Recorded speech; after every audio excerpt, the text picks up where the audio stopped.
We'll get started now while you guys are still eating. So good afternoon and welcome to BCIT FSA's Diversity Circle session, an Indigenous Framework for Diversity and Mentorship with special guest Andrew Judge.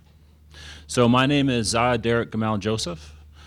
I'm an advisor with Aboriginal Services. I'm also a director at large with the FSA board and of Dakel and Irish descent.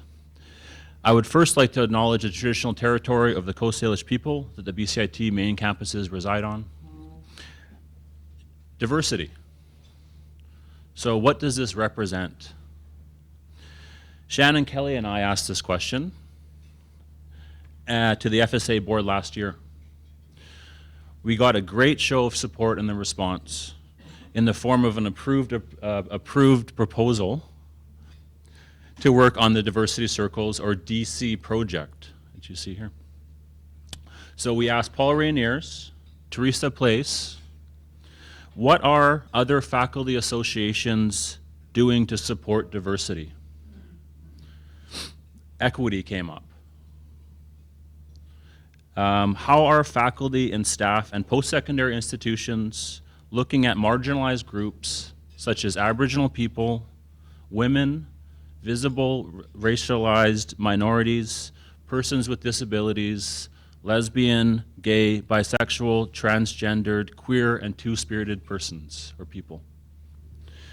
This is a big question. But looking at this in a proactive way brought our perspective into this Diversity Circles project. I myself, being an Indigenous person, so one of these categories, had a father that went through residential school. This affected my life greatly. My late father, Henry C. Joseph, had most of his education taken away from him and was subjected to systemic racism and cultural genocide on a bigger picture with residential school. This affected me in my own studies in K-12, in my BA and MA studies throughout, as I faced racism and a system that did not always appreciate cultural diversity. This perspective has allowed me, as an Indigenous person, to help other Indigenous people that may be on a similar life path here at BCIT. So, and also to get involved with such great projects as this and great people such as yourselves. So looking at the Diversity Circle slide here, and you'll notice this amazing take on the BCIT Faculty Staff Association logo. We asked Squamish Nation member Splash, who also did the house post, to design a mark or a logo for the BCIT FSA. What he did here was he acknowledged the circles within the Coast Salish design. And when I acknowledged the Coast Salish territories in my beginning, I'm also doing that here with our project. So with the Coast Salish circles, we're talking about what the Coast Salish people would look at as circles, and his representation was with the eyes. So he did the Coast Salish eyes. And these represent vision. So overall vision, which is, you'll see them here, and then a bit clearer in the other areas. So to explain a little bit more about the project, I'll ask Shannon Kelly, my partner in crime, to come in and speak a little bit more.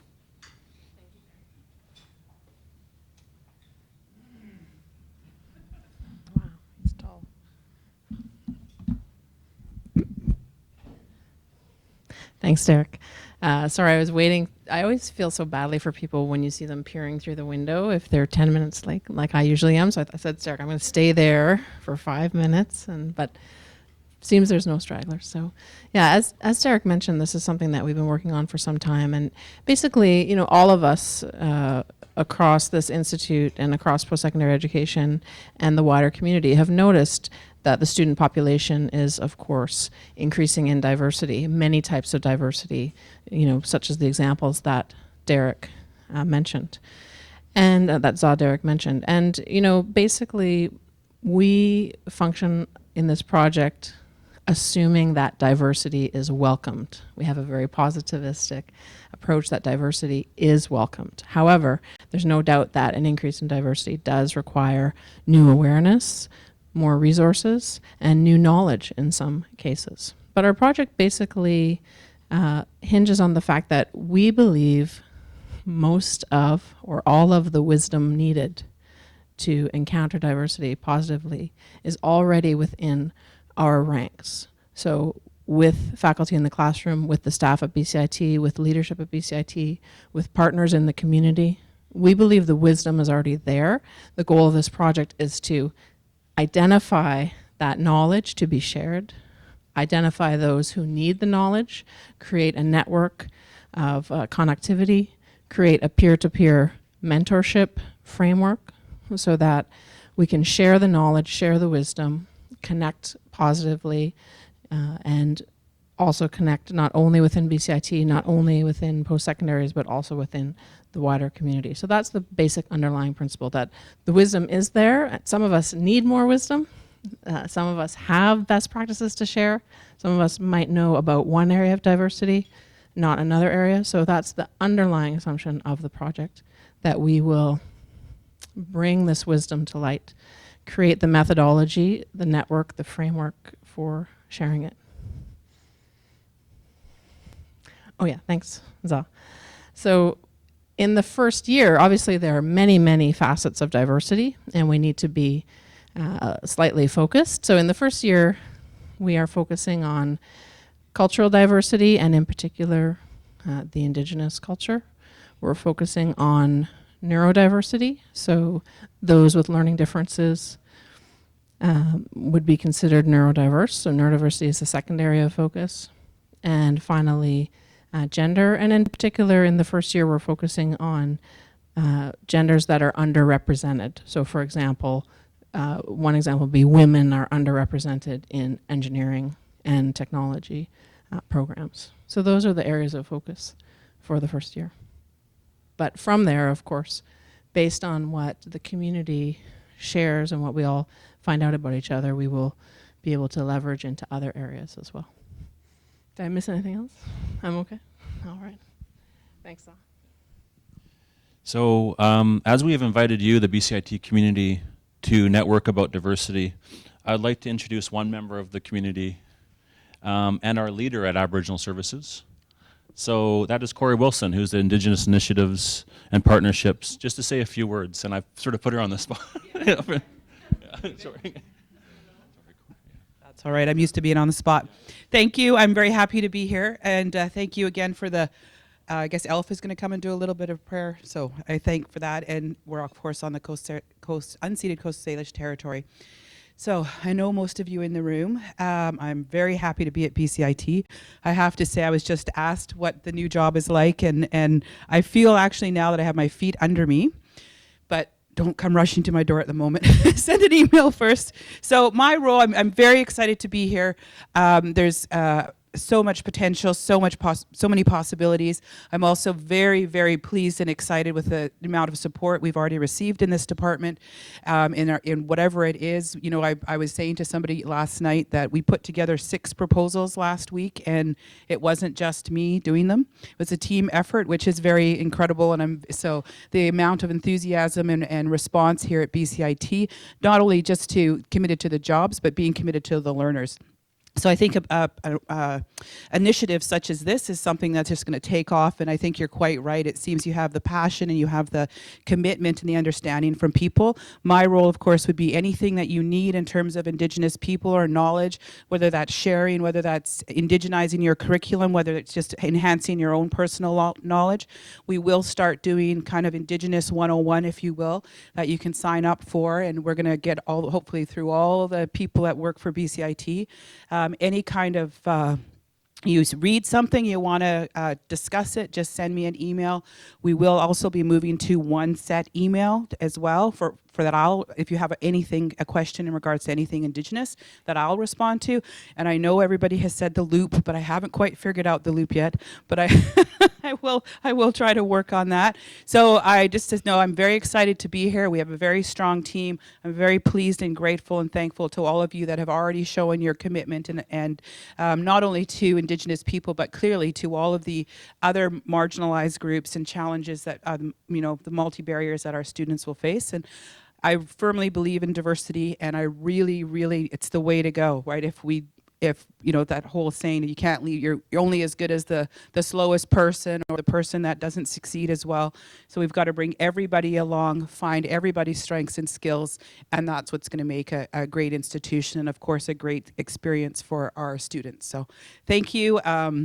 I'm sure you can find my email, so send me an email if you want, and I'm happy to participate and help, whether, again, just your own personal knowledge, indigenizing your curriculum, making connections with Indigenous groups or agencies. So thank you.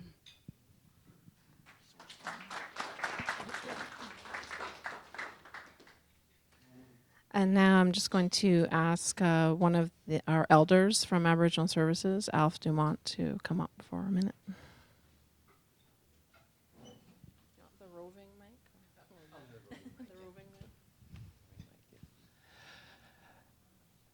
Alfred Dumont, Indigenicause, Bedaben Megizi, Anishinaabe ni Wins, Wabashkashki and Dodum,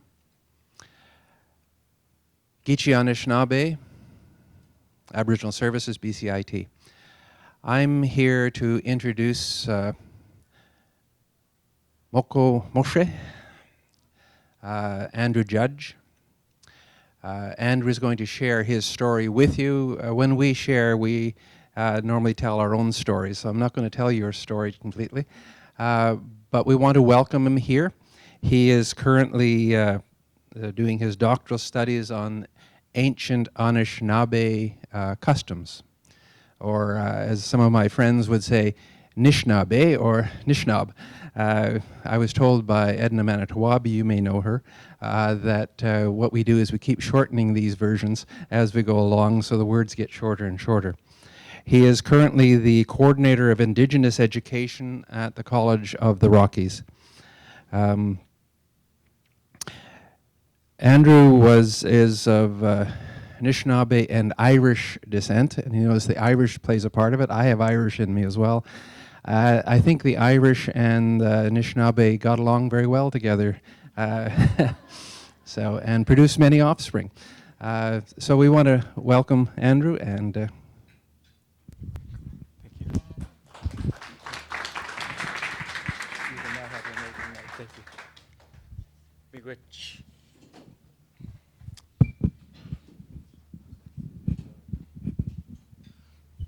Do I need to turn this on, this mic? Yeah, it's good.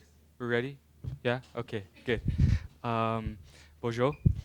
Mko Mose Indigenicause, Mishikan Dodam, Dashkan Zibian Dun Jibana Shnabe, Ninian Dao, Ojibige Ninian Dao, Nui Shaganashi. I'll speak English again. I want to first give thanks to the Coast Salish ancestors who not only lived here, not just lived here, but they walked here. They left their footprints here, and I think that's a critical thing, a critical way to look at that, right? Not just that they were here and to give thanks, but to remember that they walked here, they put their hands in the soil here, they fished here, they played here, they raised children here, and what a gift it is that we are able to be here on this land at this time, and to be for many of us here in this room thriving as a result of what has transpired through colonization. So I give great thanks to those ancestors, those extraordinary Coast Salish people who are here, and also I spoke my Anishinaabe language.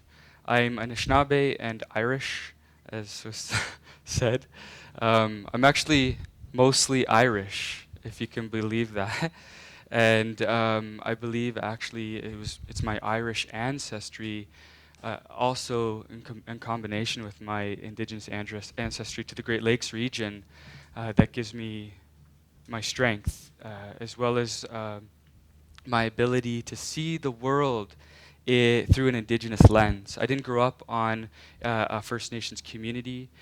It wasn't until I was about 22 in university that after a class one day, it's a really long story in itself, but I had an amazing Christine O'Bonsawin. Some of you might know her, but she teaches, I believe, at UVic now, but she said after beautiful, tall Anishinaabe woman. She said, Andrew, come with me after class. And I said, okay.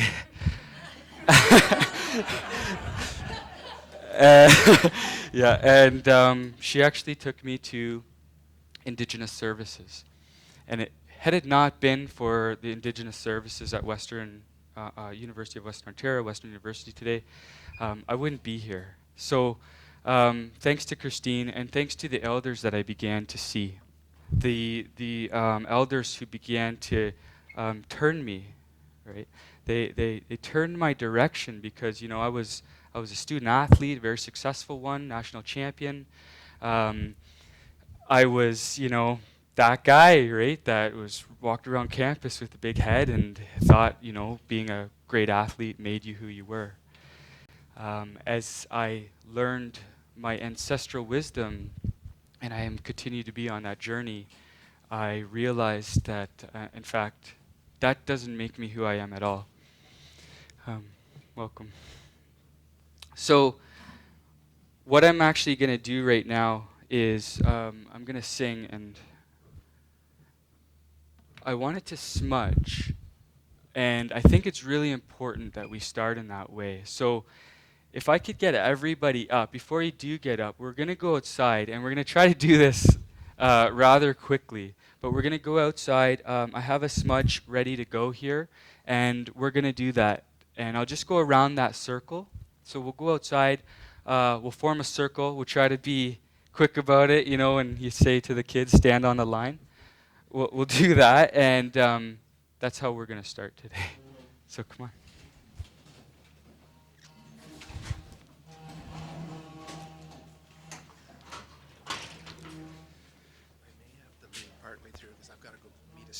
No problem. Yeah. I'm Derek today. Okay. No problem. Thank you. For Any letting- problems? What's that? Do I have any problem? Oh, don't get me started. How much time do you have after my presentation? It's perfect. Derek, will you help me?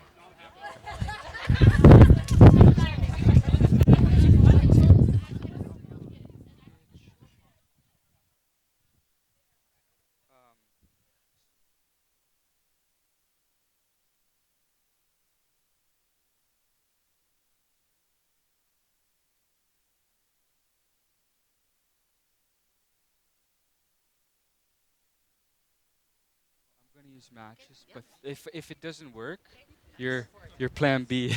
Thank you. So just come in tight because it is kind of windy here.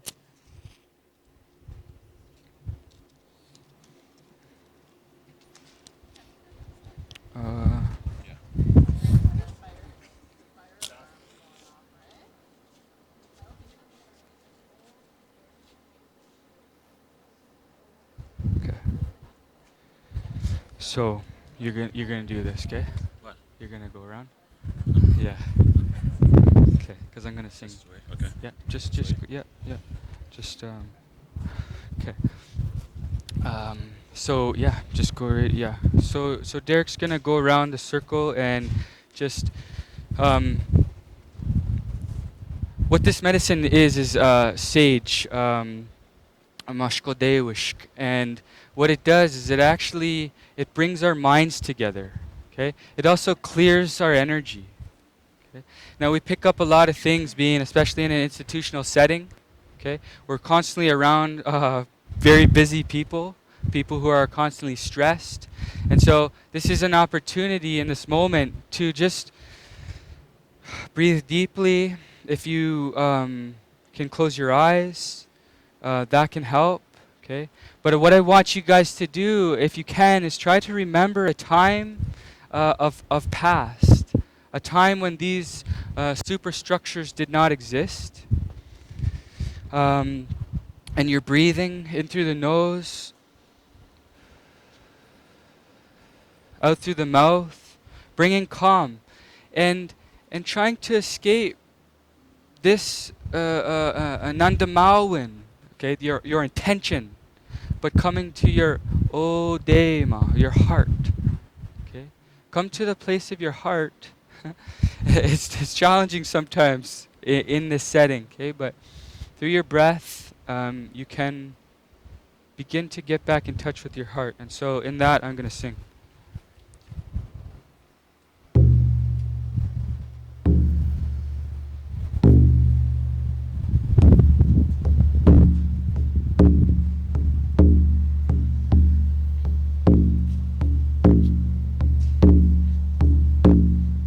Way, oh, hey, oh, hey, oh, ha. Way, oh, hey, oh, hey, oh, ha. Way, oh, hey, oh, hey, oh, hey, oh, ha. Way, oh, ha.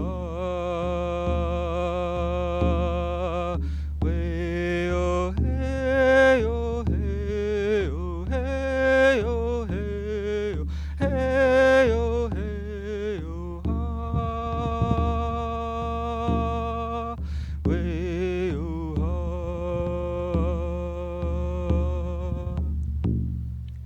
Way, oh, hey, oh, hey, oh, ha. Way, oh, hey, oh, hey, oh, ha. Way, oh, hey, oh, hey, oh, hey, oh, ha. Way, oh, ha. Way, oh, hey, oh, hey, oh, hey, oh, hey, oh, hey, oh, hey, oh, ha. Way, oh, ha.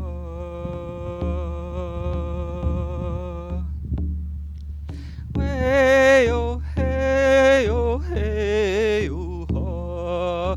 Way, oh, hey, oh, hey, oh, ha. Way, oh, hey, oh, hey, oh, hey, oh, ha. Way, oh, ha. Way, oh, hey, oh, hey, oh, hey, oh, hey, oh, hey, oh, hey, oh, ha.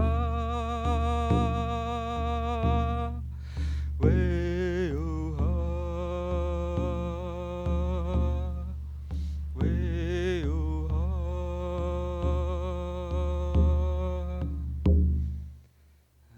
Miigwech. Okay.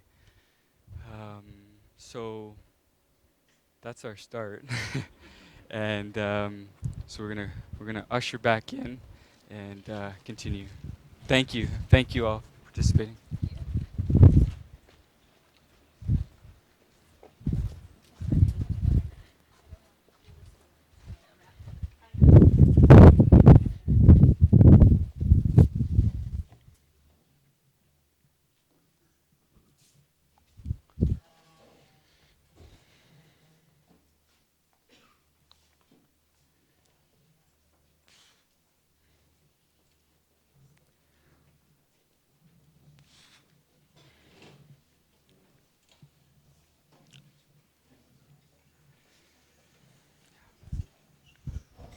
Perfect. Yes.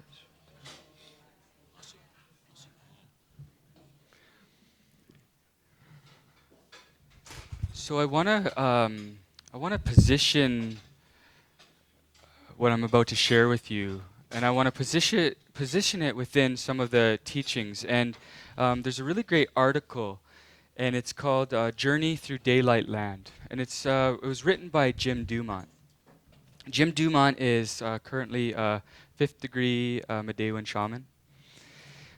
Shaman is sort of a colonial word, but a medicine person, basically. And well, he wrote that article, I guess almost 40 years ago. All of what is in there is still applicable for the Anishinaabe today. And to me, that's incredible, especially in an institutional setting where, you know, the program I was using on my laptop 3 weeks ago is now, you know, obsolete. And everything is changing so fast. But what I'm going to share with you is something that is not ever going to change. Now, it will be adapted. It will be blended in different environments. But the wisdom within will not change. And I've had the great privilege to spend some time with Jim as well as some time in ceremony. And I'm not Medewan. I want to make that clear. So I'm not claiming to be something I'm not. But I want to honor where this wisdom comes from. It also comes from a great book, Anishinaabe Minoba Matsu and the Way of the Good Life by Darcy Rowe. And Darcy Rowe is an incredible guy. I've had the great privilege to sit with him, to talk with him as well, and learn from him. And learn about this way of life, this way of being, right? It's remembering what we are as human beings. It's remembering what we are in our heart, not what we have created in our minds. And so it does require you to suspend your disbelief to some extent. Right? These practices, these strategies for learning and educating and engaging with people have been utilized by Indigenous people, and specifically I talk to the people, like my ancestors, the Anishinaabe, in the Great Lakes region. Of course, I come here as a visitor to share for what we say is since time immemorial. Okay? And how is that possible? How could we have been practicing this since a time before memory? Well, again, you have to suspend your disbelief. Okay? So what does it look like practically? What are some of the parts to this way of seeing the world? Well, this is my personal adaptation of a medicine wheel. And just the first picture there when we went outside, that was actually a painting I did for a master's class. And what I was trying to do is I was trying to decolonize assessment practices. Okay? I was trying to implement change, and that's what I continue to try to do. And I'm going to show you many examples how not only that I've tried to do it, but how it's worked and how it's been successful. And here we have the self in the center. Okay? You are always at the center of your circle. And so self-introspection becomes essential. And of course, there's so much research around mindfulness practices. Has anybody practiced mindfulness? Okay. I'm sure in the next 10 years, everybody's going to throw up their hand because they're going to see the extraordinary value in sitting quietly with oneself and looking within. Okay? And that's really what in part this strategy is about. It's looking within. And as I was thinking about this presentation, I think, oh, what am I going to share, right? Like, what am I going to share with brilliant people who have heard a lot of things, right? And they probably hear it over and over again. They want to hear something new. Well, I thought, okay, I have to share some of the Indigenous wisdom. And so this is your stages of life. Okay? Now, this does get more complex. There's actually 7 stages of life. But to simplify, to quadrantize them, to help us to sort of look at them individualistically, like we like to do as English-speaking people, we quadrantize things. And so beyond that, we're always oriented to these 4 cardinal directions. And of course, our starting point is the east. Why do we start in the east? What? Yeah. Okay. The sun doesn't actually rise, though. The earth spins. So the earth spins east to west at about, 11,000 kilometers an hour. And I think what's more extraordinary than that is that the sun is actually moving around our solar system, too. So it's moving at an extraordinary pace. And then you could say, the galaxy, the Milky Way, right? We call Jibai Mikana. It's like the spirit path, the path of the spirit. It's moving too, right? But if you think about the sun, okay, because the sun is our grandfather, it's one we cannot survive without. One of the, then we have the moon. But if we think about the sun and its movement, okay, oscillating between that plane of the Milky Way galaxy, well, the Earth is coming with it, and it's spinning like this. Well, yeah, that makes you dizzy when you kind of think about it too long, okay? But the point is that we're always spinning in circles. Okay? That is a natural way. We cannot escape it. Okay? And so beyond that, we have these 4 medicines. Of course, we just used this. I'm going to pass around this sweetgrass to David here. Just take a smell. It's medicine. Okay, these are sort of these 4 here: cedar, sage, sweetgrass, and tobacco. These are the 4, I guess like essential medicines, right? They're very safe medicines. It's like, that sage just burned nicely away, and they're cleansing medicines. Right? And so this is how we lived for so long. We always were cleansing. We always were sort of wiping away the things we take on, the stress, the anxiety, the judgment, right? Because we become such judgmental people, right? I see it especially in this environment of Vancouver with, it's like you have to drive a BMW. They're like one of the worst cars, by the way, right?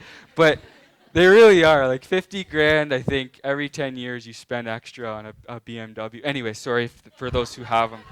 But I like cars too, okay? So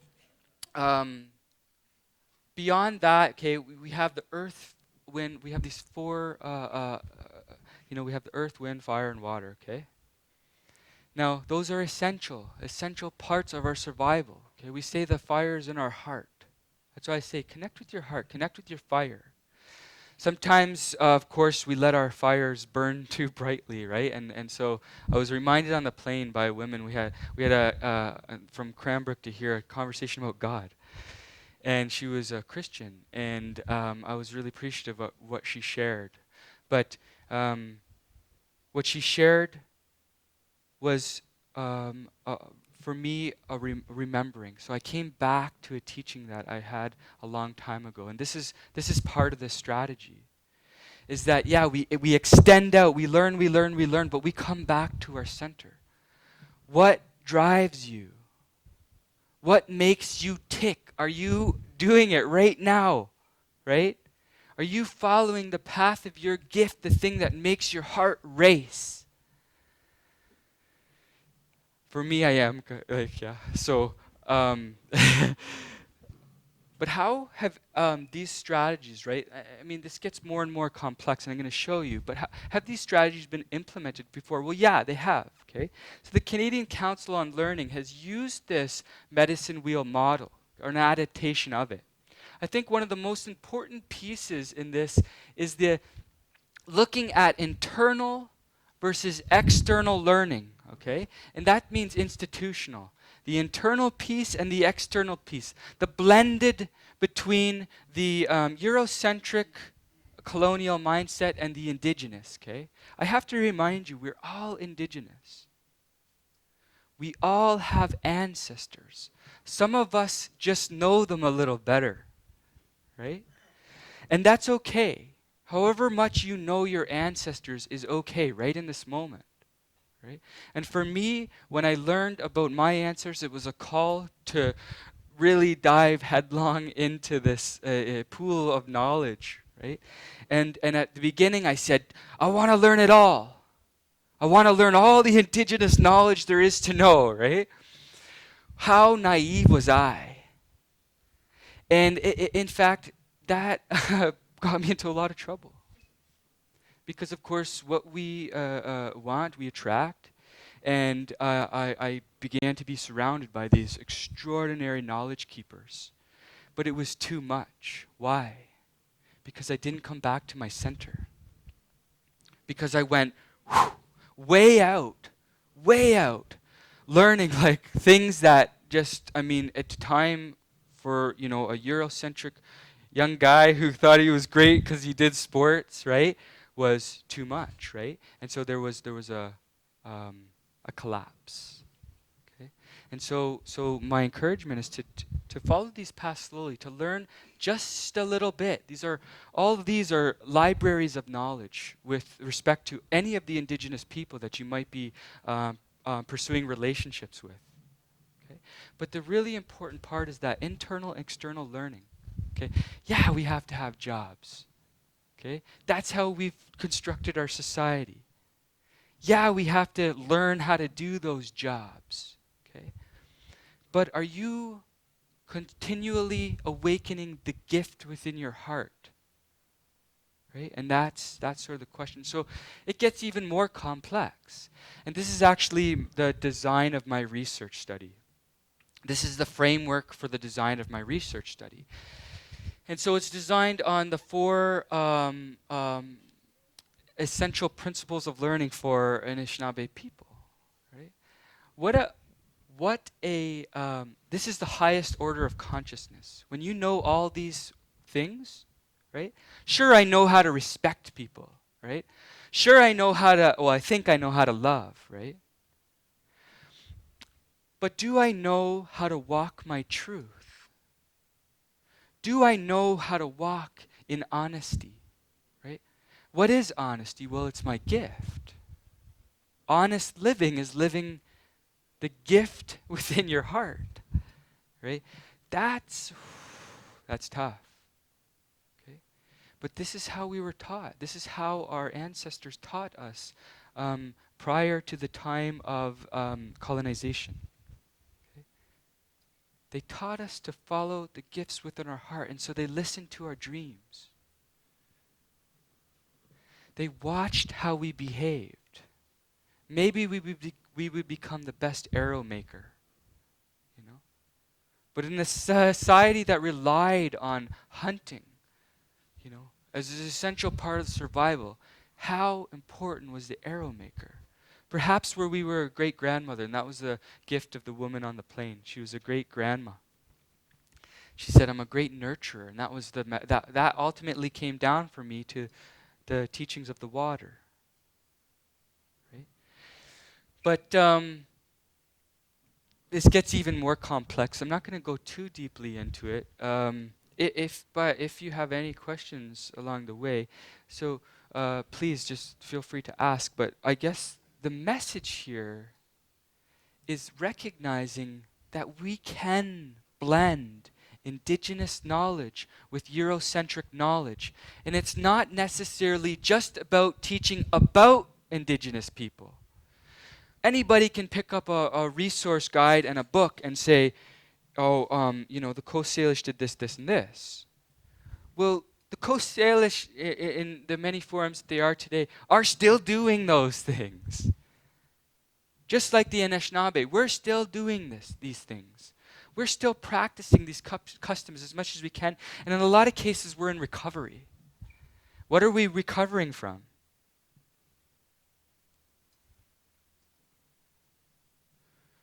Who knows? We're recovering from genocide, right? That's what every indigenous nation in North America right now is recovering from. And we need your help. Because you are great. Each one of you in this room is great.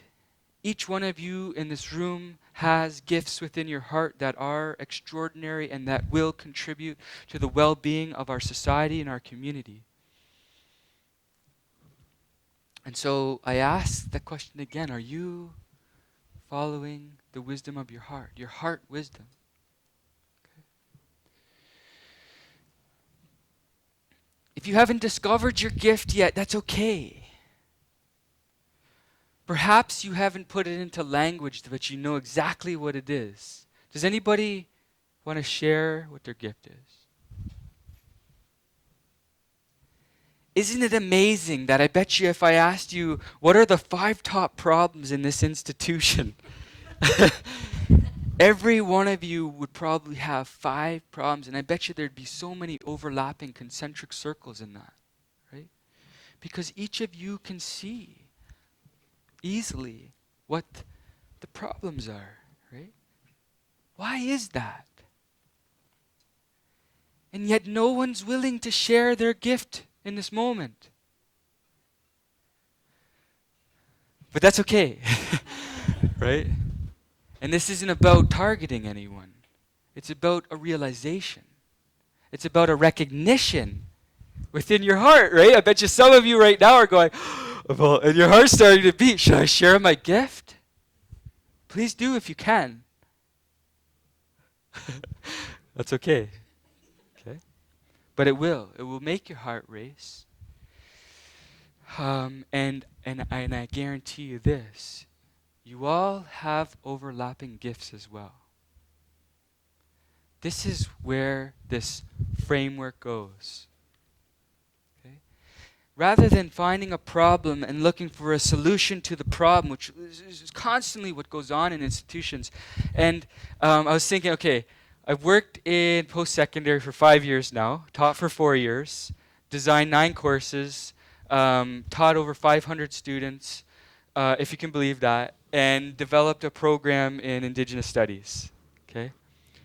I now see how it works, right? I started out so naive, like, I was, I'm going to change the world, but, all I can change is myself.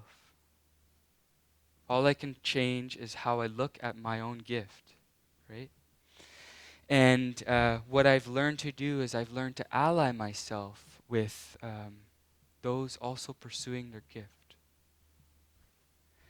And what this does is it actually enhances my own, right? So rather than hanging out with the people go, oh, did you see what she was doing last week and how she typed up that message? She made an error in her spelling and, and it goes on and on, right? Because we can so easily point out the faults. I mean, that's really how our education system works. We learn to find what's wrong, right? But what is the difference when we start to learn what is right with us all? Okay. And so I thought just the last couple examples, okay, pretty much everything in this world that is natural is done by way of circle. Okay. So, an ant's, you don't see the ants building like this like square, superstructure. And if you actually look at what ants are pretty extraordinary, won't get into that. A bear den. A bear doesn't go, and put in scaffolding, right? And because it's living in a natural way, right? The eagles, the trees, the turtles just, they can't even hide it, right? They have even the whole calendar on their back, 13 moon calendar, 28 day cycle, okay? And of course the shells. Everything's growing according to the natural way. What is it? Well, it's most evident in the shell, right? There's the spin. There's what we're doing. We're going around and around our universe. And of course, the Mayans were the ones who mapped it all out. And if you ever get a chance, anybody looked at Mayan knowledge? They were profound, right? Look at just one, like Tikal or something. I think there's recently a discovery of a new village, but it's not even a village. It's these extraordinary centers of high consciousness, right? Because why? Because we're remembering what we are. And I said, okay, somebody's going to say, well, trees grow linearly, right? They go straight up. In fact, they don't. And this is just recently I took this picture. It's the inside of a tree. And what's extraordinary about this is you can't necessarily see that this tree is growing spirally. You kind of can, but these are the branches. Look at. they grow spirally as well. Okay? So why do we continue to try to barrel down on the straight line? Right? Why do we constantly do that? Well, I mean, obviously, in many instances, it's by design. Okay? And so we're going to do an activity. Okay, I'm going to get you engaged. So don't shake sharing, okay, about your gift. But what I want you guys to do right now, okay, is I want you to take the sheets of paper that you have on the desk, the sticky notes, okay, and you're going to write down 3 skills, talents, qualities, or abilities that you have on a piece of paper, okay? So skills, yep. Any color, pick your favorite color, any color pen. And you're going to write down, okay, 3 skills, talents, qualities, and or abilities you might have. Okay? And we're going to collect those.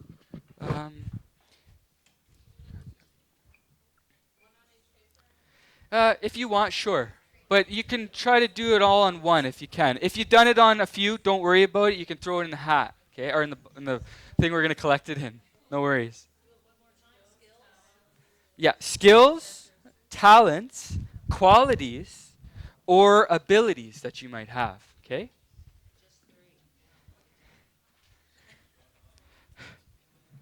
And this is yours, right? Your skills, your talents, your qualities and abilities.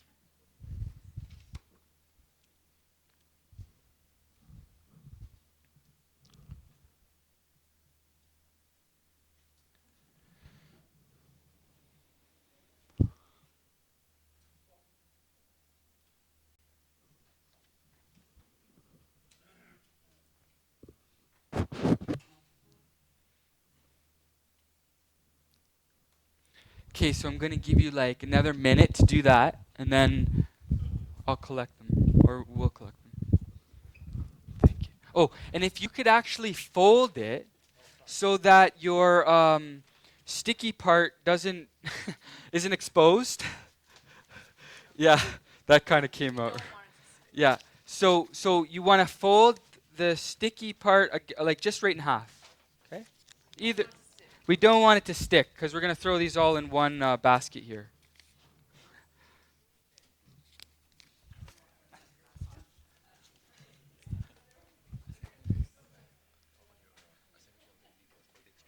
Yeah. I can forward it now? Okay. Thank you. I'm gonna throw those in there.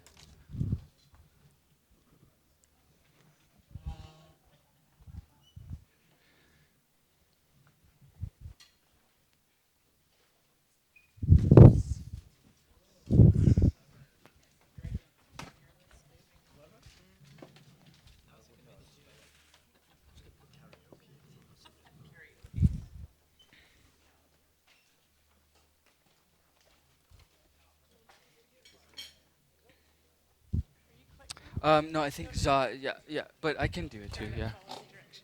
It's okay. Thank you. Right here.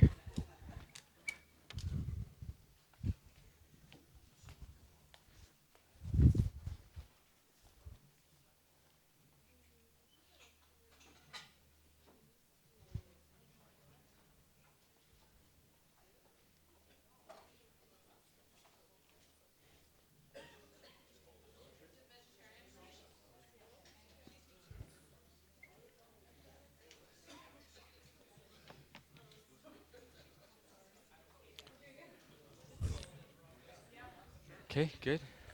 Okay, so we're going to move on to the second part of this activity. Thought you guys were off the hook. And the second part of this activity is we're going to go back around. We're going to go back around, and you're going to pull out one of your peers, colleagues, skills, gifts, talents, or abilities from the bag, okay? And just hold on to it.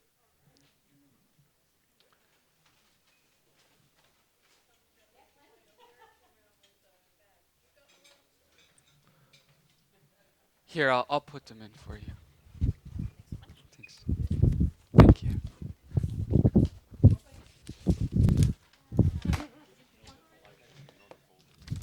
here's the.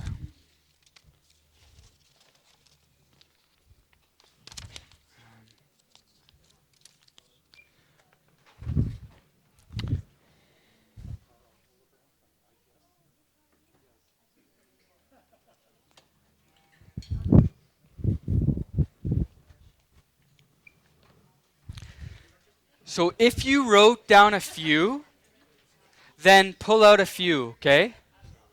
So that we're not left with somebody's skills in the bag. Okay? So if you wrote down on a few pieces of paper, take out a few. If you need me to get you a couple, I will. So did you guys all you took the I only wrote on one. Okay. But I'll take another one. Okay. Ooh.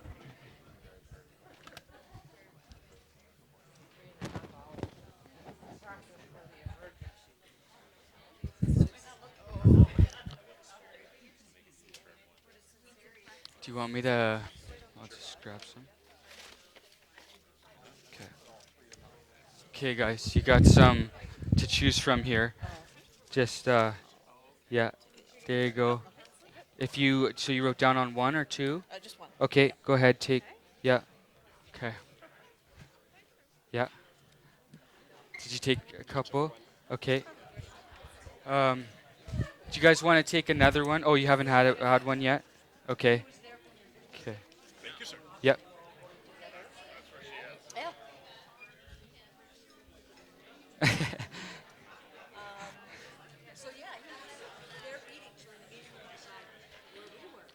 Take another one.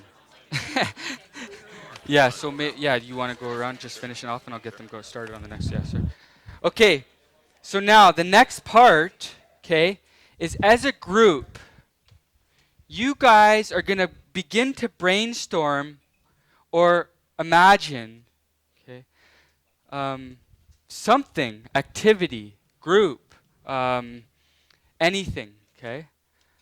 Any kind of activity, group, something based on the skills, talents, and abilities that you have pulled out of the basket. Okay? So this requires you to come together, start a conversation. You have about 5 minutes. Somebody take maybe a little bit of notes, okay? And you're going to come up with something, okay? Whether it be an activity, whether it be a group, an organization, something based on the skills, talents, and abilities of your peers.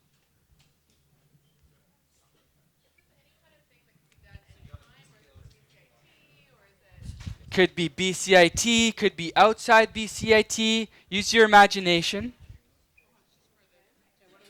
Yeah, yeah.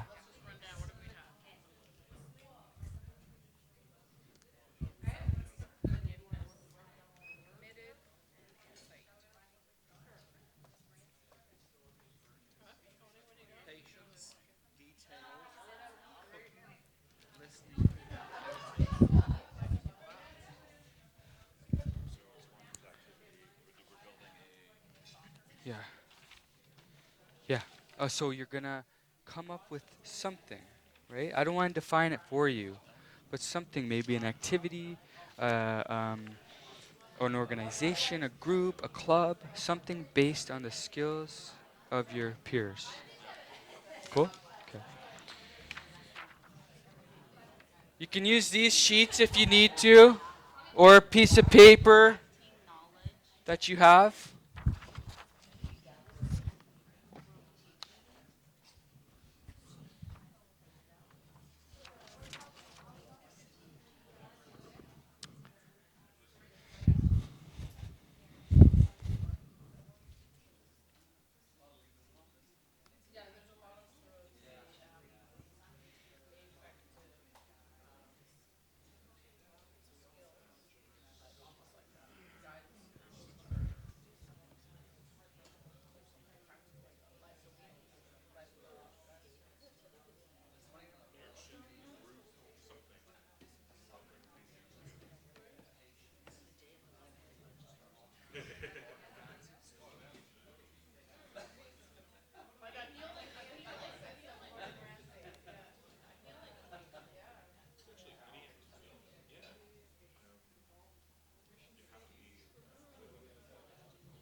Okay, so we're gonna end the conversations there for now. Okay, so we're just gonna come back to the presence of this moment, and I know how fun it can be to talk about strengths. So maybe if we could just get one rep.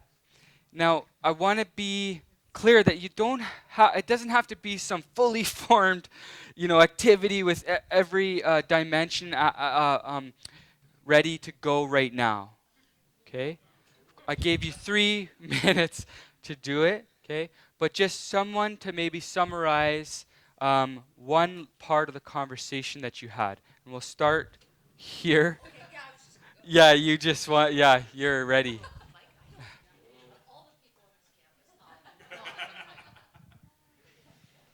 So our whoop.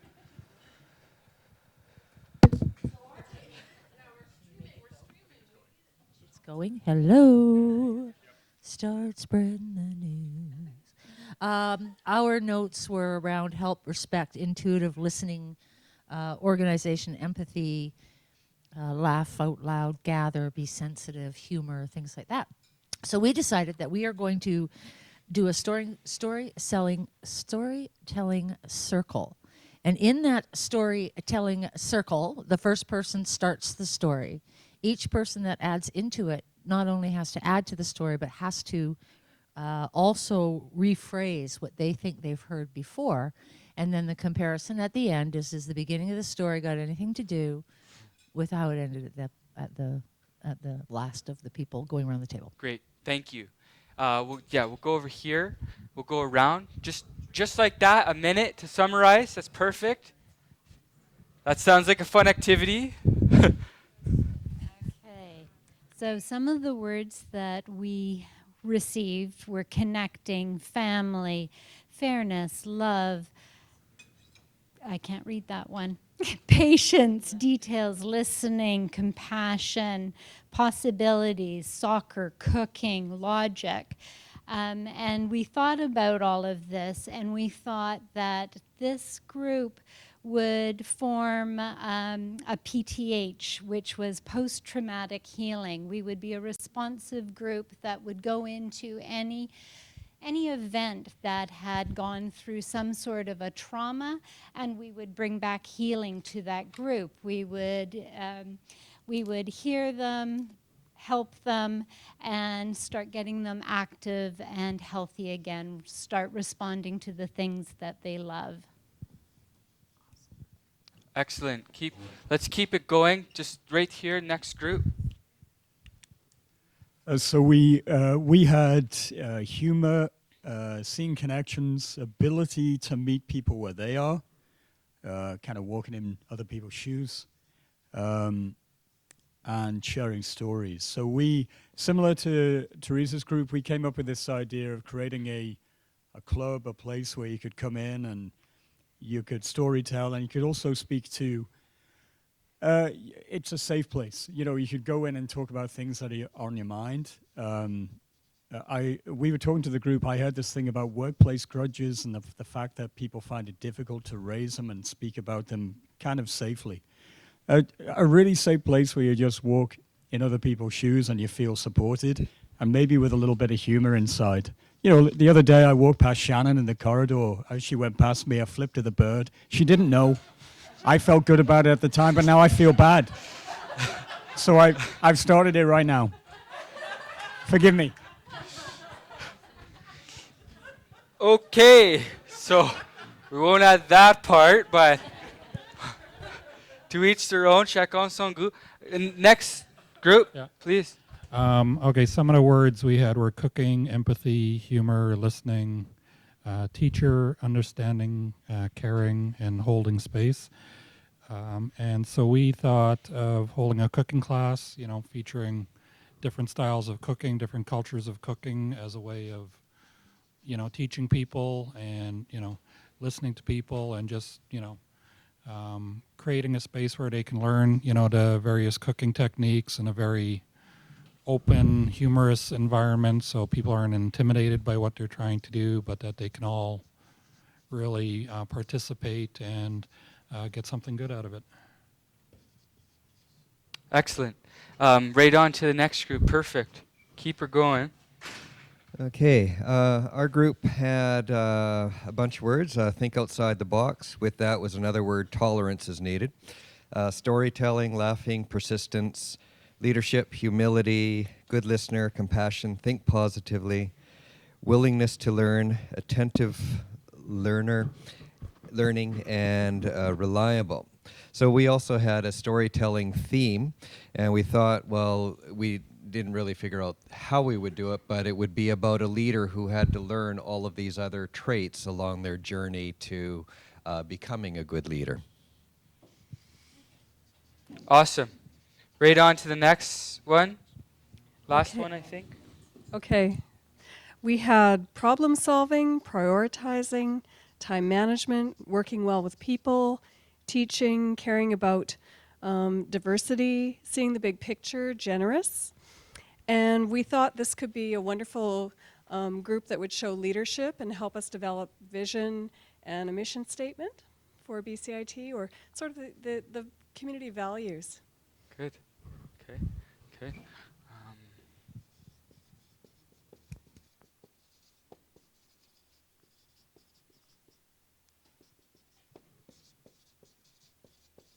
Awesome.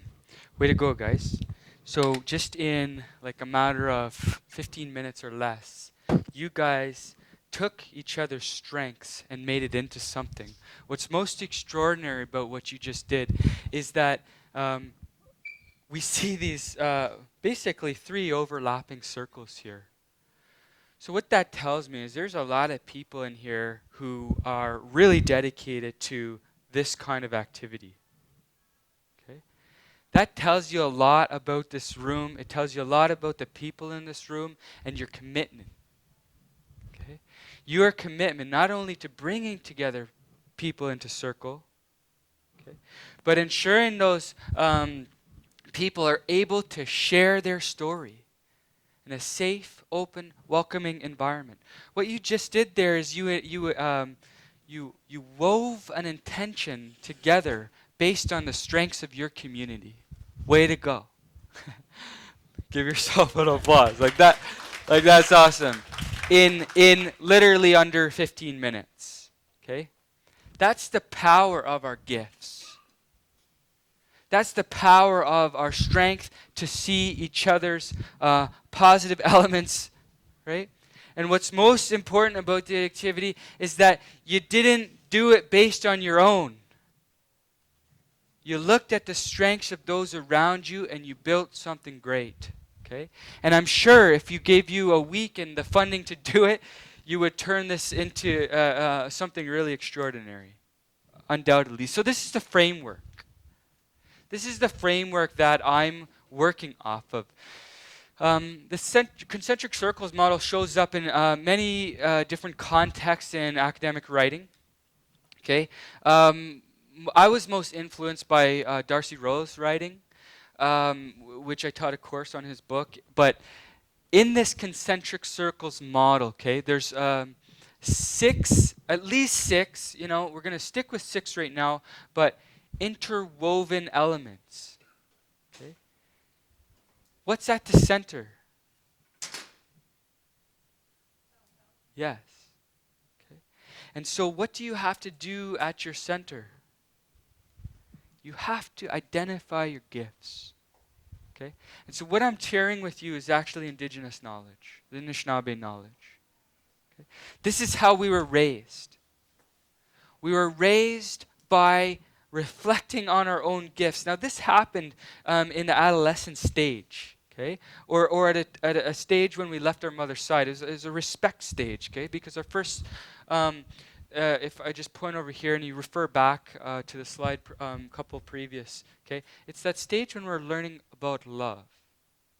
Okay, but when we start to venture off, we start to go and walk to the fires of our neighbors, our uncles or aunts, okay? We start to learn respect, but we start to show who we are by what we're interested in, okay?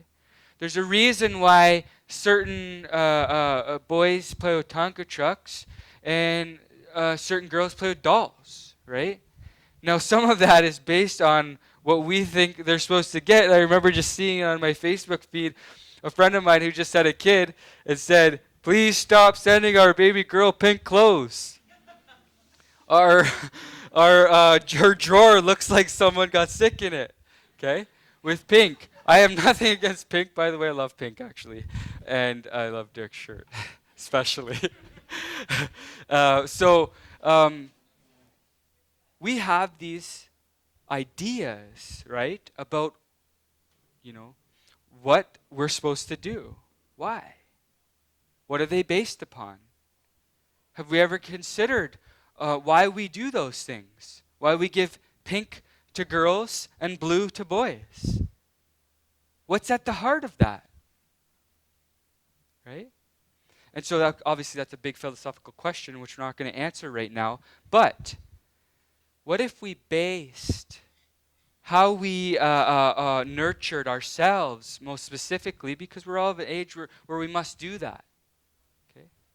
We must take care of ourselves. But what if we did it based on our own gifts? What if we could do that here? What if you could do that here? You could nurture yourself based on the gifts that resonate from your heart. Okay? And so that is part of the first layer of, I'll say, consciousness, okay? Now, I want to say that these are very fluid, okay? While I'm quadratizing things and I'm putting into them sectors, okay? And I'm showing you the concentric circles. Each circle influences all the rest. That's something that we rarely reflect on in a colonial setting, in an institutional setting, right? And I want to say that's something I rarely reflect on. Typing up this email, sending it out to Joe, Jenny, and Jill, okay, random names. How is that impacting the universe? Well, when we set our intentions based on our gifts from our heart, we are impacting the universe. Okay. So the next layer is that family. So we have self, and then we have sort of that immediate family, okay? And then our community or our linguistic speaking relatives. These were generally how our communities were set up. Okay? You have yourself, okay, your clan identity. You have your family, right? Those immediate people who are going to caretake you.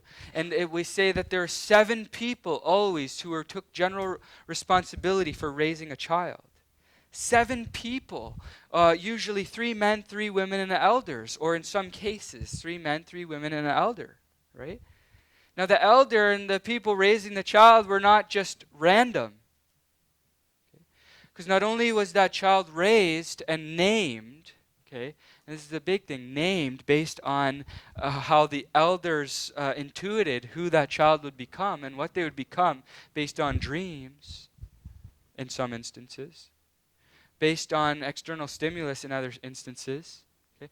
I mean, this is recognizing the value of all the interconnected parts of our environment, our cosmos, our universe. This is why Indigenous knowledge is so complex. It's not a simple thing. And sure, we can point to a sentence in a book. I remember in my one of my master's educational leadership classes, we did the history of education. And there was one paragraph on Indigenous people. And I was appalled. And I couldn't believe, because by that point I had learned the truth about residential schools, right? And that was something that I continue to heal from, right? But no longer can we be relegated to a page, a paragraph in a page of a book. We need to retell the stories as they were. Right? Not only in our classrooms, but in our general environments, right, of these institutions. Because I guarantee you, hopefully, I don't know, is anybody in here, does anybody not know what residential schools are? Maybe nobody willing to admit. But, all throughout my short teaching career, and I'm sure through some of yours, you'd say, oh, this is what happened to the Indigenous people. And now, of course, we have the Truth and Reconciliation Commission report has 6 volumes. Has anybody read any of them or some of them? Yeah? Okay, couple. Yeah, I've read a bit of one of them. Okay, wow. 6 volumes. Okay, and that was only 7,500 survivors. That was about 10% of the currently living survivors of residential schools. Okay, so why am I telling you this? Well, I want you to know that by not telling those things, we are impacting not only our self, family, community, environment, but we're impacting our cosmos and our universe. Okay, because we're not living according to the gifts that resonate from our heart and the truth. Okay, so what I did was I changed the framework. Now, in this one, how this is designed was because each of these indigenous groups, before they were decimated, right? Many of them. Some of them still exist, but few and far between. But before they were decimated, they uphold the laws of nature. Okay? The value of being a human again, right? The value of recognizing our, we're born naked and reliant on our mothers for for some of us till we're 25, right? So, right? Are we really the greatest beings on the earth? You gotta look at a gazelle. A gazelle's born running within 30 minutes, right? Right? We have to humble ourselves. We have to remember what it is to be human. What it is to be human. To sort of stand on the earth and go, wow, I'm traveling 1,100 kilometers an hour, spinning around, right? Going around this huge, massive, I think 1 million Earths could fit inside the sun, right? We have to humble ourselves. And the sun is just a small sun, right, in respect to the universe. And that's so we can recover. And now, this was the network prior to the time of the decimation of the indigenous people who upheld this network for thousands and thousands of years, right? They ensured the sustainability of all their environments. Okay? What a gift. What a gift to be born into that world. Right? Oh, it's like the dramatic music plays. That was perfect timing. Okay. So I'm taking this framework, okay, and I'm putting it into the context of BCIT. So we have, of course, deans. We have support staff, student services, president and leadership team, indigenous partners, stakeholders. I can't really read that. Students Association, and the FSA, that's us. That's you guys, some of you. And each one of yous upholds the context of your environment of your school. Well, what we're recognizing is a need for diversity, honoring people who learn differently. How do we honor people who learn differently? We have to change the way we teach them. We have to change the way, I have to change the way I look at it. Right? And by changing the way I look at it, how do I change the way I look at it? Well, I'm going to honor the gifts of my heart. That's where I have to go back to. And that's hard for us. Right? Because when I asked you guys to say, what is your gift? We're reluctant. We're reluctant to be human. Okay? But in this context, okay, how this can be built, how this new diverse identity, by implementing some of the things that you guys just came up with, these extraordinary groups, right, that you have to lead, that there's going to have to be champions of, people who are going to be there on the Tuesday night to say, hey, we're going to do storytelling tonight. And without the champions, without the people, it's not going to necessarily happen. We're not going to create that holistic, welcoming environment that's going to allow us to move into the 22nd century without a destroyed environment. Right? So, your identity, it has to be defined. How are you going to define it? Well, we have to have focus group meetings. Each one of these people who works in these environments, lives, plays, and sleeps and dreams it, right? Some of you have to be asked, what is your gift? Because what we're going to start to see is that some of the gifts of the deans is the same as some of the gifts of the stakeholders, and some of the gifts of the stakeholders is some of the gifts of the support staff.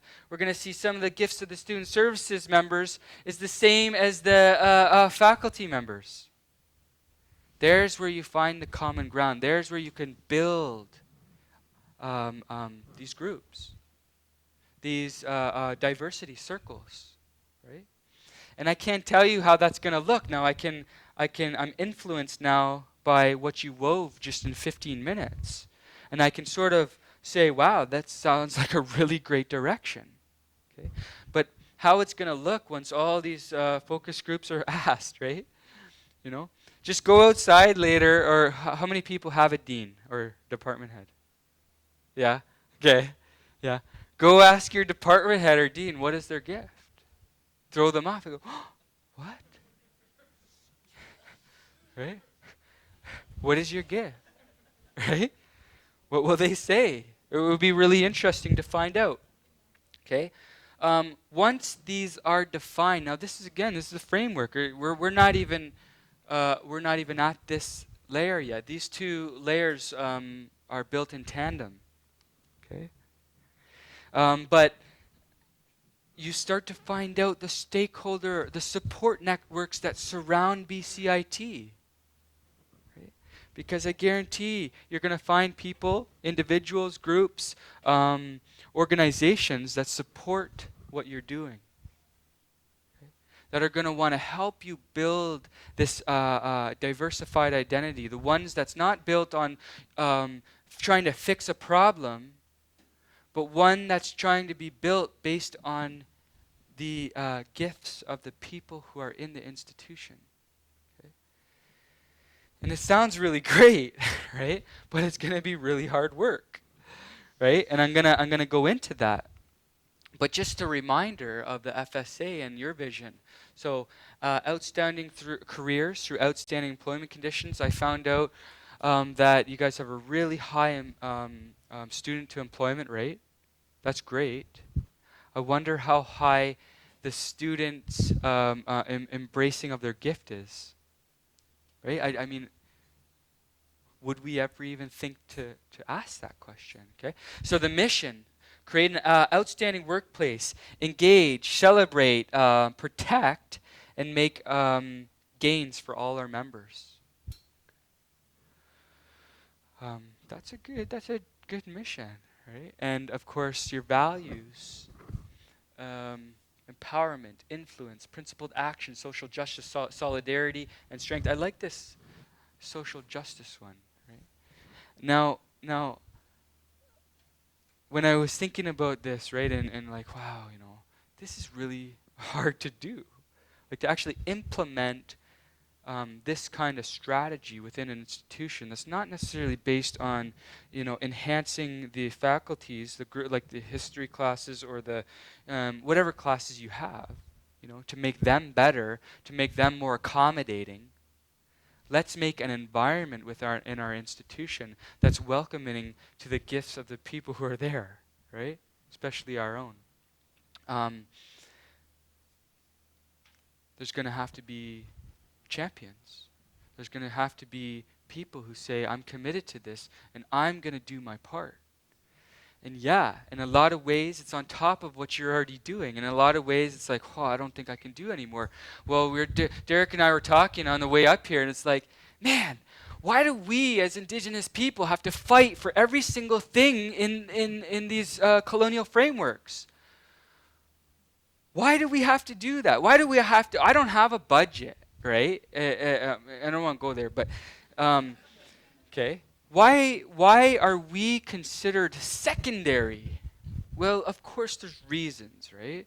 And we actually have to heal from those reasons, because those reasons are related to some really horrific things. And as I say sometimes to the staff that I work with, and the faculty, and the deans, and the department heads, and the students, is that we have to kind of feel a little bit uncomfortable before we can grow, right?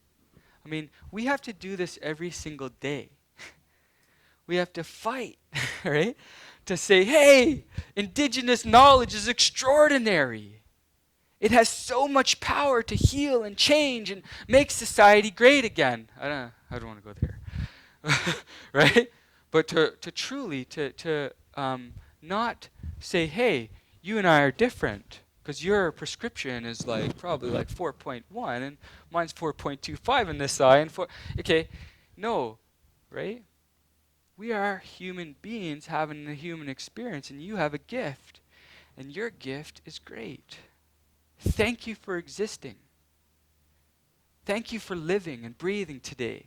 Thank you for being here, all of you, for coming to this place to share, right? And so I wanted to give you an example of what I've done and to actually implement this, to actually try to do these things. Let me see if I can go to this page here and see if it'll come up. It's not coming up. Is there a reason why it won't come up, the website? I think if I go to mirroring, maybe? Yeah? Okay.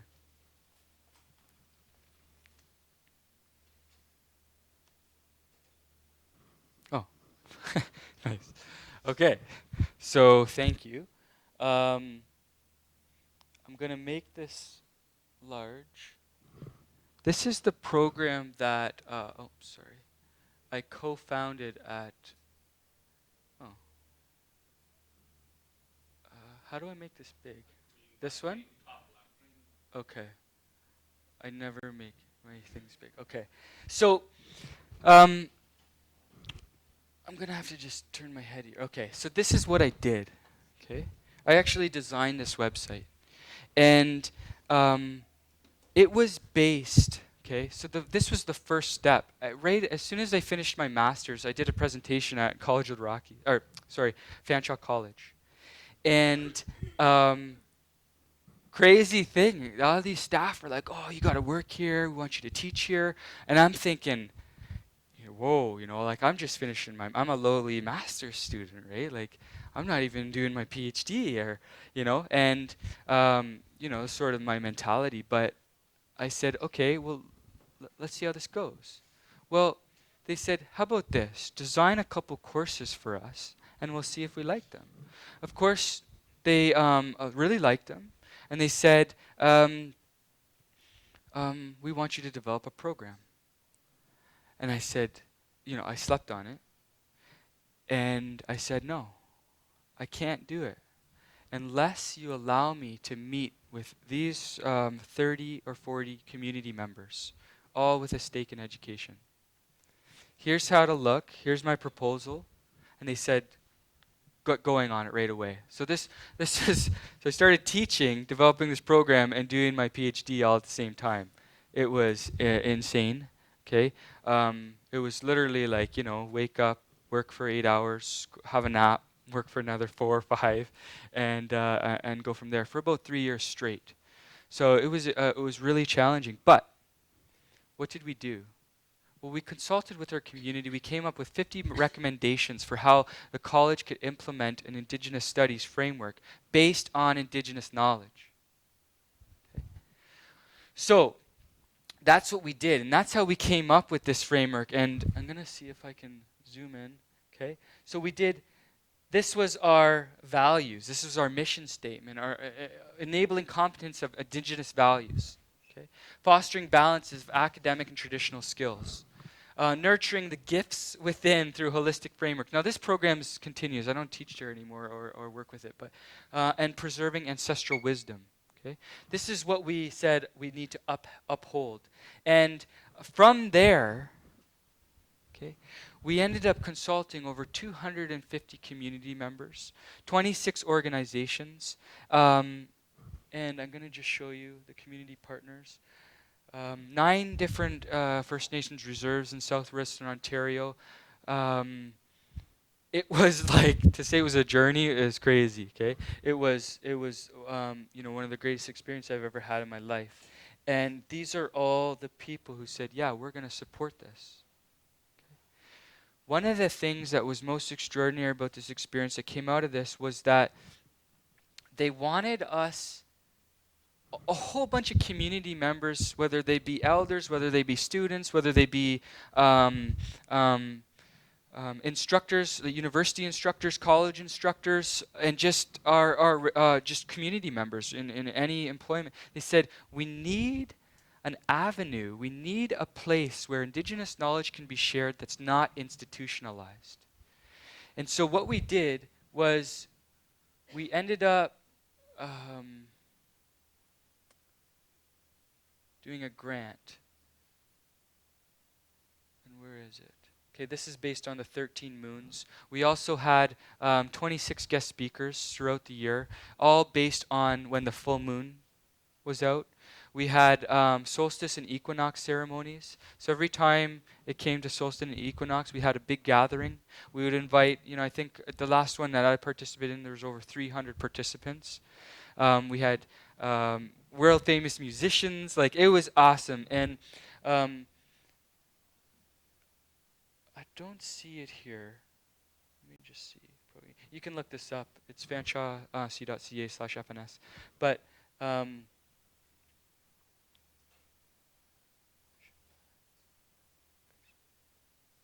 what we did, I don't see it here. You can look it up. Okay, is we wrote a grant. Okay, a $200,000 grant to bring in elders biweekly, every 2 weeks, not in the school, but at the local friendship center. And so we got it. And we started to do it. And we would have healthy food served, okay? And the granting agency was so concerned that we wouldn't get 30 people. We said at least 30 people every time, right? Now, we're like, yeah, like, let's get 30 people, right? Well, we're serving a free meal at every one, a healthy meal based on Indigenous knowledge based on the 13 moons. Okay? So in February, we had fresh syrup, right, on pancakes. Like, of course, pancakes aren't traditional, but, you have to blend. Okay?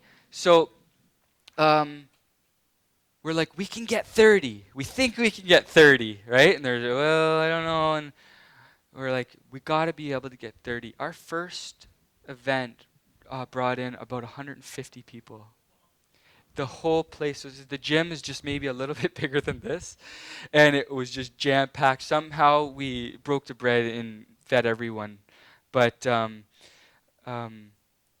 what it was a holistic framework. Okay? Providing opportunities outside the classroom to have people share their gifts, to share their wisdom with the staff, and it was just, what an experience. So I'm going to come back. There's more to that, but it's the reminder that these things can be implemented, they can be practiced, but it's challenging. Right? Because there has to be champions willing to go the extra mile, okay? There has to be champions willing to take a stand. Okay? We have to take a stand against the violence. We have to take a stand against what the media is telling us to be these subhumans, that we have to own BMWs, right? In order to be something in this world. Right? We have to put our hands back in the soil. We have to put our moccasins back on. Of course, for me, this has to be balanced, right? There has to be a balance, a blended approach. I'm not going to completely, I tried once to completely separate myself out of this society because I was so frustrated with it, right? Well, here I am. So, I would say, you know, my path was not ready for that yet, right? I wasn't ready. Like, you know, my gifts have to be shared here at this time, okay? What this is it's a 360-degree vision. Okay, that's the message of James Dumont. We have to see ahead and behind and at our center all at once. Now, there was a time when all the races were together. This is what we teach. Okay? We weren't divided by beliefs or by, you know, we were together. All the races of mankind. Okay? We worked together. We grew together. We played together. Right? We built our world together. Right? And I mean, I could refer to like megalithic construction and all that stuff, but you know, don't go here, go here. Okay? And there came a point where our roads diverged. And we say like the red man, okay, the red race, and this is reference to the medicine wheel. We continued along this path of learning and coming back to our center, growing holistically, spiraling outwards. Not too much, but coming back, never being too far. If you take a spiral, right? If I were to take the spiral and draw it as a line, I would be so far from my center, right? I would no longer know what it looks like. I wouldn't be able to tell you what my gift is. But if I can come back to my center, if I can recognize who I am again as a human being, right? If I can recognize your gift for being great, for being here in this moment, thank you, right? I can begin to grow in a way that isn't based on our differences, in a way that isn't based on trying to solve some problem, but is it based on what makes my heart race. Okay. There is a value in seeing the world as a whole again. Okay. This is a return to a mythical time. It really is. But what I want you to do right now is, we're almost done. I'm almost done. You're going to get up. I want you to take your sticky notes that you have, and I'm not going to say to organize, and I want you to go and I want you to place it on this board. Anywhere you feel it's supposed to go. Okay? So yeah, just should take you only a few seconds. Don't be shy. Okay? Just come on up and place your sticky notes.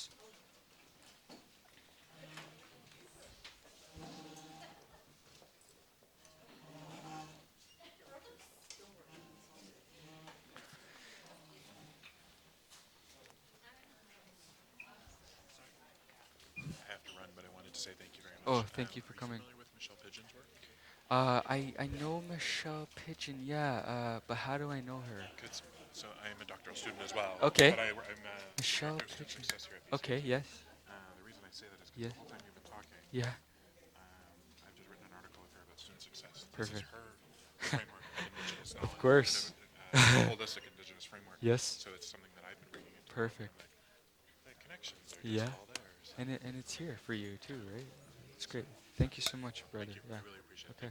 Thank you. I'm sorry that You are an incredible young man. Thank you. No, seriously. You are an incredible Thanks. young man. Thank you for sharing. You're this. welcome. It's very, very impressive. Thanks.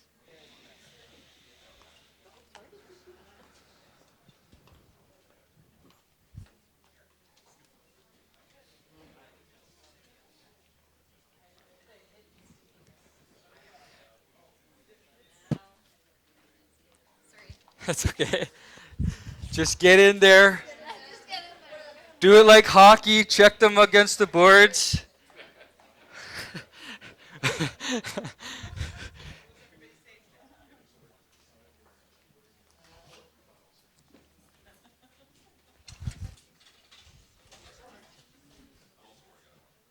So, thank you for doing that. What I want you to see is that what you just did is that you all linked together each other's strengths into one holistic framework. Thank you for doing that. What an amazing opportunity it has been to learn about your strengths. For me, to learn about your gifts and to see them all come together based on a framework which I truly believe in, right? Based on a framework that is built by the wisdom of my ancestors. And just acknowledge that this was a painting by a friend of mine, Clayton King. And Clayton, this was years ago that he shared this painting with me, but he knew some secret, right? He knew some secret long ago, and it's that, you know, we're blending, okay? We can't just say no. We can't just be full of hate and anger for what has transpired in this country, okay? But we must grow together. And if we can grow together based on each other's strengths and gifts, if you can find your gift, right? Because you're great. Right? You're amazing. Thank you for existing. Humankind has not woven the web of life. We are but one thread within it. Whatever we do to the web, we do to ourselves. All things are bound together. All things connect. Okay? And how will you take flight? And this is a painting I did. Thank you very much.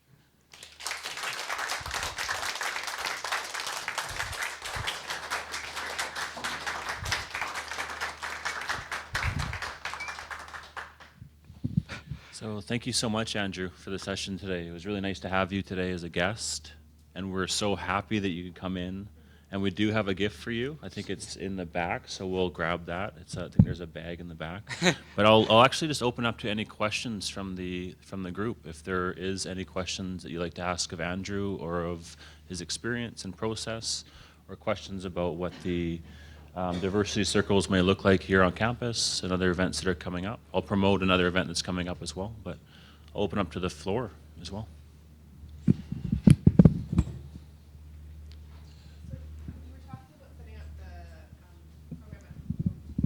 You were talking about setting up the program at Fanshawe College, and then I think you said you're at the College of the Rocky Mountains now. Yeah. What are you doing right now? So, well, right now, coordinator of regional education and coordinator advisor. So I not only work directly with students to help them, you know, determine their path, and not just Indigenous students, but all students. And then, how much time do you have? So, one of my roles is to serve the Indigenous nation whose land I am currently living on, and that is the Tunacha. And I give great thanks for that area that they chose. It's I think one of the most extraordinary places I've ever seen. It really reminds me actually of Guatemala, but it's even better because you don't have to worry so much. But so I generally put my role into 3 categories. So one is working with the First Nations community. So at the College of Rockies, only about 5% of our students are Tunacha. Okay, the other 95% come from various nations across Canada. Probably the highest percentage of Indigenous people we work with are the Métis. So we have signed the Indigenous Education Protocol Agreement, and we signed that with the Métis Nation in BC, the Tunacha, and the Shuswap, or the Kinbasket, who live in the northern part of the territory. I work with 4 campuses to try to help them to identify the needs of Indigenous students. With respect to the Indigenous Education Protocol, we've made Indigenous education a priority. Okay? So that means indigenizing, right? Which is a really, I find, funny term for you know, remembering what we are as humans. And so part of our strategy, our success strategy, is not just about teaching our educators or helping our educators to enhance their curriculum. And I say enhance because I really believe that incorporating principles of Indigenous knowledge will and can enhance your curriculum, but also teaching about Indigenous people. You know, there's so little knowledge, but what's really great is that the K-12 system has recently said they're going to do it. Every course, every program is going to be indigenized. So we have a commitment now that K-12 is going to have some, that it's going to evolve, I guarantee it, over the next 10 years. We'll see how it goes. You know, what I'd really like to see is not just that we teach about Indigenous people, that they were here and that we occupy their land, right? But how do we actually live in some of the ways that they lived? Now, I'm not here to say every way that Indigenous people lived was so great, right? Of course, we have stories that aren't so great as well, but what I found just learning about my ancestral teachings as well as studying intensely with Mayan teacher is there are some extraordinary things that just by implementing into my own life has changed my life, right? Just my ability to dream, for example. You know, just dreamt of a dragon. I was telling, did I tell you about that dream? You know, but that was really intense. But there's so much more to life when we put the Indigenous values back into it, I found in my personal experience. So community, students, staff and faculty, okay? So we're trying to provide opportunities. We have regular visiting elder to do storytelling, as well as elder who makes a lunch twice a month, bi-monthly, and bi-weekly, every 2 weeks. Okay, she's awesome. And everybody's always invited. So what we've really found was the international students that we have, and now we're bringing in more, have really accepted the invitation, and they've come and out and said, yeah, we'd love to be. We have this beautiful, I work in a beautiful center, the Aboriginal gathering place. It's like a timber frame structure, and my office is in there, and it's like, wow, you know, how lucky can one guy get? But it is a struggle, right? It's not just, when I get asked questions by faculty members who are teaching students that, just to be, so not to be too harsh, but, I'm not going to be harsh, but they just don't know, right? And so they ask these questions expecting simple answers. And so I try to give them the holistic answer, right? But that takes time because it has to do with so many things, right? It's not, I can't just say, oh yeah, just say this, and that's going to be your solution. No. So what I really try to do is I take my time with each person because I can only influence one at a time, I find, and say, okay, this is how you can change this piece, but it's going to affect all these other pieces. And I can't not but see that way anymore, right? Sure, I could say, yeah, just change this, done, good. We've indigenized that, on to the next, I'm trying to say, hey, every faculty group, right, like history, geography, whether it be trades, doesn't matter. They need to have a budget for Indigenous education. They need to have a commitment by the dean, department head, and instructors to incorporate Indigenous knowledge somehow, right? I'll help them to do that, and I rely on the community also. So that's what I'm doing now. I love it. Like I have to hand it to Stan, Dr. Chung, who I report to. He's an extraordinary man and totally has helped me to sort of just slow down. Like I say, I come from an environment that was so fast-paced to come to, a small town and just to be like, oh, I gotta wait for you now. But that's okay. Sometimes people are waiting for me, of course, but just to slow down and let's do this right.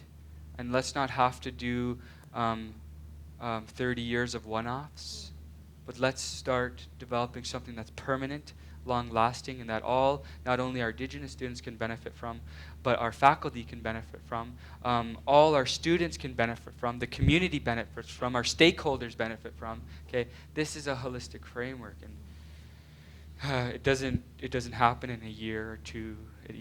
We're looking at like a 5-year, 10-year, 50-year plan, right? So I just want to say thank you for sharing your gifts with us. I work in the counseling department here, and I was wondering if there was any possibility you would be willing to share any of the materials that you presented, or the slides, or because I think a lot of them held a lot of meaning to me, and I'd like to use them in my work. Yeah, I think I already shared, so. Cool. Thank you.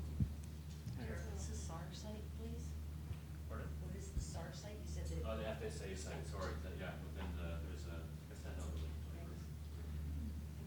Anybody else? Any other questions? Good. I think you guys probably are like, it's Friday and it's sunny outside. I just want to say thank you so much for giving me your time today and sharing your gifts with me. If I could have every day to learn about other people's gifts, wow, what a life that would be. I will try to continue to awaken the gifts as I go along my journey, awaken my own. So thank you.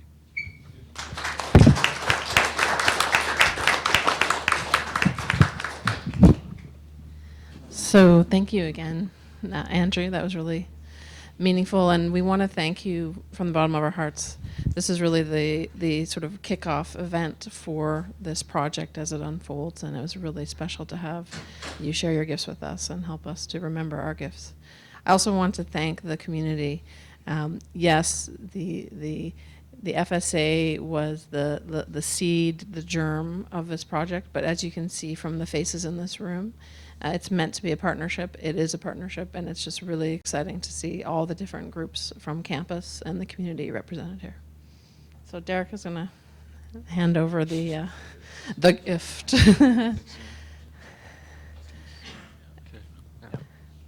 And thanks again, Andrew. Awesome job.